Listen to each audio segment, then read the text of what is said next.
So now that we know that we can have the graphical layout or we can have the text version of that, let's go ahead, let's select everything and delete it here. Now don't worry, this isn't going to break your app completely, but you can see here it says no XML content.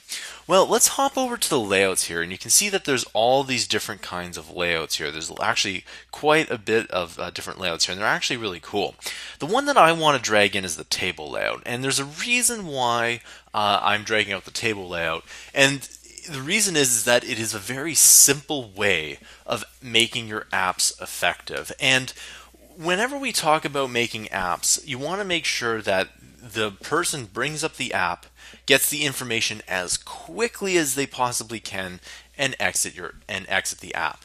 That's the whole point of apps. With the exception of games, you don't want your app to be hard to use or even long to use. So if if you have a website, you want people to stay on their website for as long as possible. Apps is not exactly the same thing. You want people to go in and out as quickly as possible.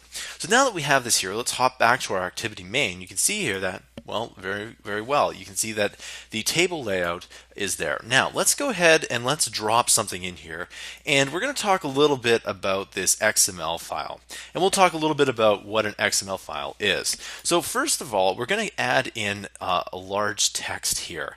I'm just going to enter it in here, and you can see here that it goes all the way to the end here. Okay, and I'm just going to hop into here, and you can see here is this text view. What's up with that here? And you'll also see that this kind of resembles HTML.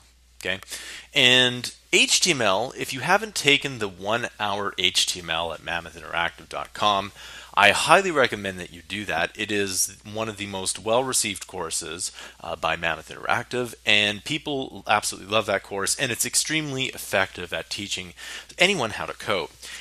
In any event, HTML is what they call a markup language, and essentially, to put that into layman's terms, all that means is that you're setting up the kind of the foundation to your, in HTML's case, your website or web app. XML is also a markup language, and you can see it's very similar. You have your closing tag and your opening tag, and that actually looks pretty well here. Now, in text view, you don't have a closing tag, you just have this slash here. But XML is a way of setting up the foundation to your app. Now, when you think about app development, you have to kind of think about how this all works. Well, the back end and setting up the structures is what you use your markup language for. You can also add in case of web, you add your CSS, which adds the style to it. Now, in Android apps, what happens here is that the XML is rendered in such a way that it is concurrent to all other Android apps. So you can see that this is what it looks like here. Now that we have that done, we're going to take a look at this properties section in the next tutorial. This concludes the tutorial.